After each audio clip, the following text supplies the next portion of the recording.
We are getting some news out of some of those Democrats, including Nancy Pelosi, who's apparently telling House Democrats to play nice during the President's State of the Union speech and allow Trump to be, in her words, his slobbering self.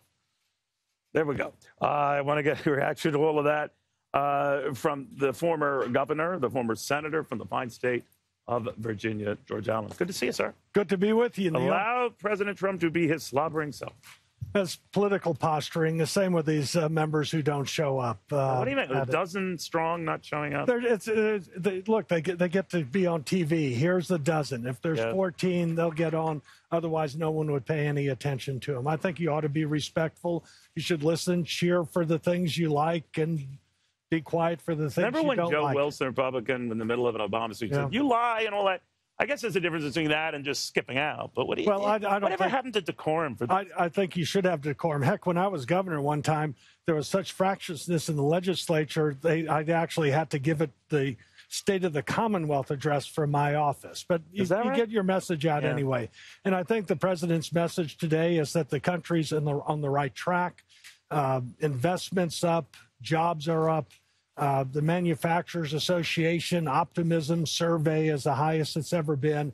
And I think he's going to say, here's where we're on the right track. This is where there's going to be benefits to all people who are already feeling it from the tax cut. But, of course, you've heard what some Democrats have said, including Nancy Pelosi on the tax cuts, that it's chump change. It doesn't really add up. But how do you think he responds to that? I think the response from anybody who gets $1,000 more a year is that's real money. Yeah. That's going to help their family. Maybe they'll pay down some debt. Maybe they'll put it towards their child's college tuition. Are you surprised support for that has actually risen and that more Americans do like what they hear, that it could boomerang on Democrats? Oh, I think so, because the message before it is, oh, this is all for the wealthy, the usual class warfare rhetoric from the Democrats.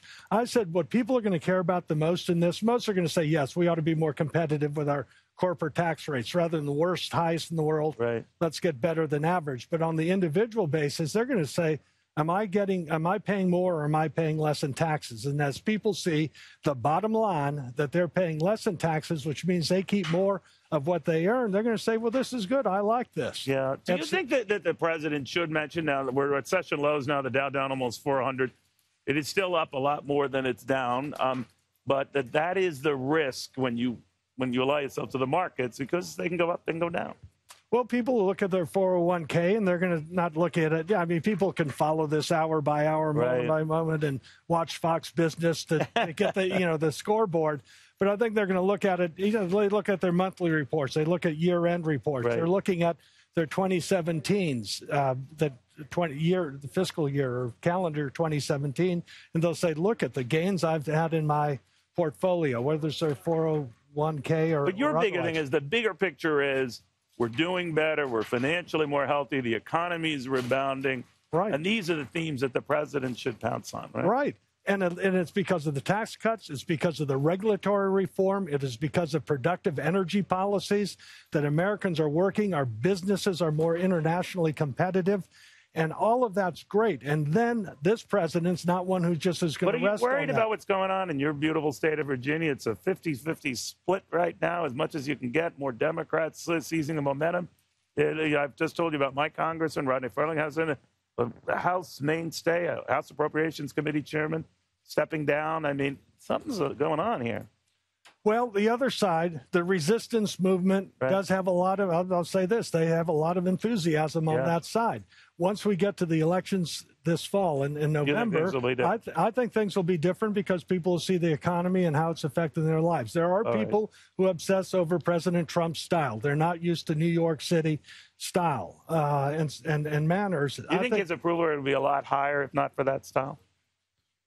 I think that when he's overseas and he's being presidential, when he's talking about issues that matter to people and not distractions, I think people like that. Okay. And I think that's important. And I think the State of the Union address is an ability for him to rise to the issues that all the American people care about, because he wants to unify this country, make us more competitive, make America great again. And tonight's that moment. Tonight is that moment. And I think he can unify the country behind it and stick to that message. We shall see. Governor, very good seeing you.